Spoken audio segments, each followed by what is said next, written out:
A magia está acabando no mundo. Tem várias coisas para acontecer. Tem guerras místicas, tem gente que morreu que vai voltar, tem umas coisas bem esquisitas. E vou dar um spoiler, uma delas, que também se diz que com essa degeneração o mundo vai ficando não só menos mágico, mas também menos... Oi! Sem querer causar nenhum pânico, mas eu não sei se vocês já perceberam um problema, que a magia está acabando no mundo. Ai, ai, ai!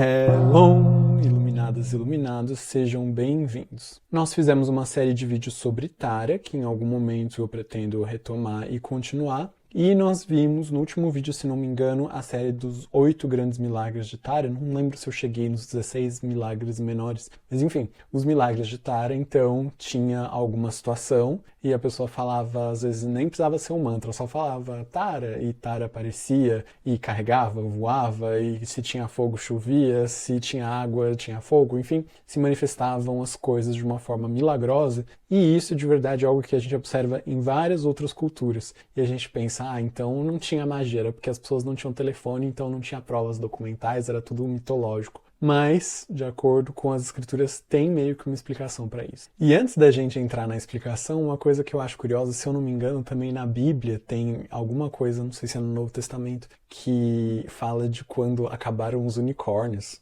Oh, esquisito isso, né? Engraçado. Enfim, a magia está acabando no mundo. Como assim? Claro que pra gente derrubar e fazer mal pra alguém sempre tem facilidades. Mas quer dizer que de alguma forma essa essência espiritual, esse contato com a transcendência vai se tornando mais difícil com o passar do tempo. E a data fatídica para o budismo onde isso se inicia é no momento da morte do Buda Shakyamuni. Ai, ai, ai. Lembrando que Budas, pessoas iluminadas, tem várias outras já se iluminaram, mas o Buda Shakyamuni, por quê? Porque ele é meio que o Tathagata regente, ele é o Buda dessa era, ele é o Buda boss. O universo estava acontecendo, o nosso mundo estava acontecendo, depois de uma série de vários outros mundos. Não tinha o Dharma, o Buda Shakyamuni nasceu, fez os feitos, deu os ensinamentos, e quando ele morre começa o que a gente chama de a Era da Degeneração. Algumas pessoas preferem falar degenerescência, ou, se vocês prestarem bastante atenção no budismo japonês, eles adoram falar disso, que é o Mappo. Mappo é a Era Degenerada, que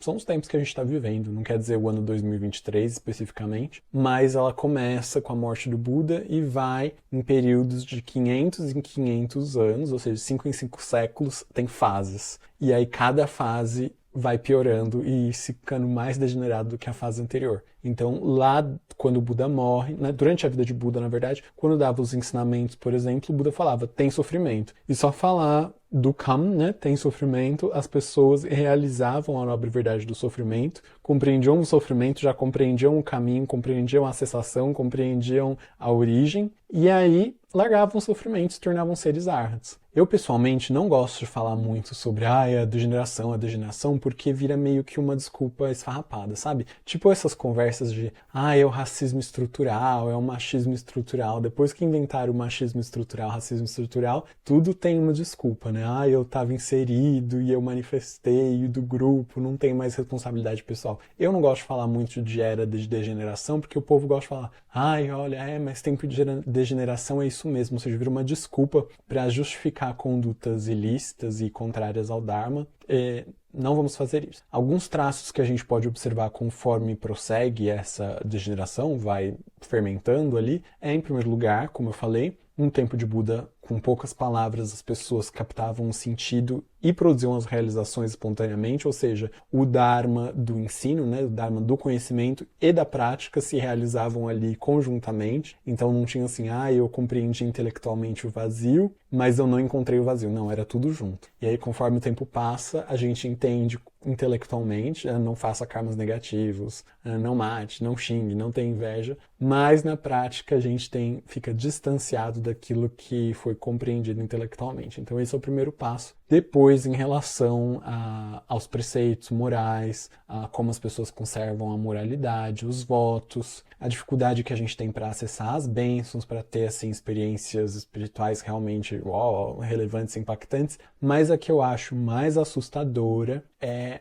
a diminuição da capacidade na mente, no sentido, não, é claro que a gente desenvolve tecnologias e coisas e nós sabemos mais do que os nossos antepassados em muitos sentidos, mas é dito que, de uma certa forma, a concentração e a prática da meditação vão ficando cada vez mais difíceis, então a gente vai precisando de mais instruções, ok, até ainda vai. Mas, olha que coisa curiosa, que o attention span, né, assim, o tempo de atenção ou de concentração vai diminuindo, vai caindo. O tempo vai ficando mais generado, uma prática virtuosa vai ficando mais difícil e mais rara. Mas olha isso, já estava previsto nas escrituras essa TikTokalização da vida, ou seja, precisam ser coisas rápidas, intensas, a gente consegue prestar atenção 5 minutos, não consegue ficar focado, e isso a tendência é ir diminuindo, e também um aceleramento do tempo. Então é dito que vai progredindo, e não só a gente tem impressão, mas, segundo as escrituras, né, a gente vive 100 anos. 100 anos antigamente eram uns 100 anos mais devagarzinho, e que 100 anos hoje não é correspondente aos mesmos 100 anos, ou seja,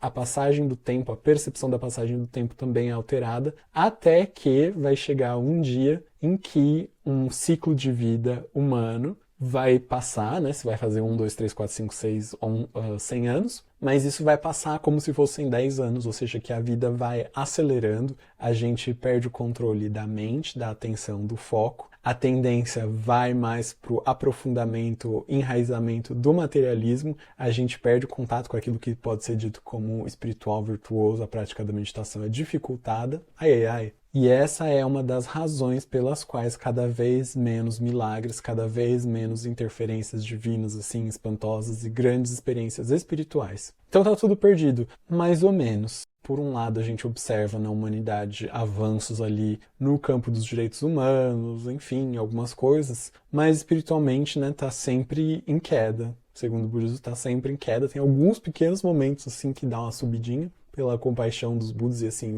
o karma coletivo dos seres. Mas, por um outro lado, se a gente olhar que o tempo e as circunstâncias são muito degeneradas, quando a gente se dedica e pratica e coloca esforço no Dharma, como isso é raro, também, de uma certa forma, tem um valor intensificado. Então, por um lado, nunca foi uma hora tão ruim para se praticar o Dharma, porque as condições não são favoráveis, mas, por um outro lado, se a gente tem as condições internas, a nossa prática se multiplica e é intensificada. Dá pra entender? Se é a época do carnaval e todo mundo tá indo pra micareta e você vai também, isso não é uma grande coisa. Mas se é uma época de guerra e fome, mas por dentro você tá estável e alegrinho, mesmo que não seja carnaval, mas isso tem um valor ali diferencial. Não sei se dá pra entender muito bem. Ou seja, apesar das dificuldades do mundo, se nós desenvolvermos as qualidades internas, é um período excelente para a prática do Dharma e talvez até mais favorável do que no passado.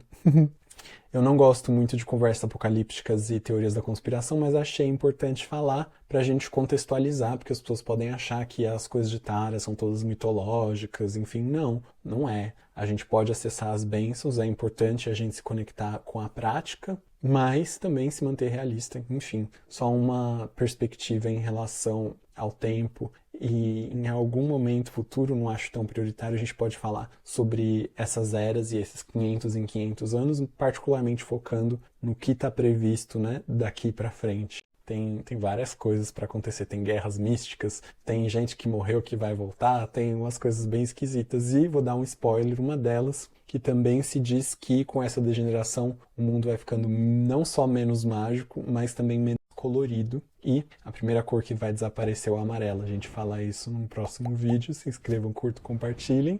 Se vocês quiserem o link do Telegram, do grupo do Telegram, vou deixar fixado. A gente tem lá algumas perguntas e respostas. De vez em quando eu mando alguns textos que eu traduzo. Tchau, tchau.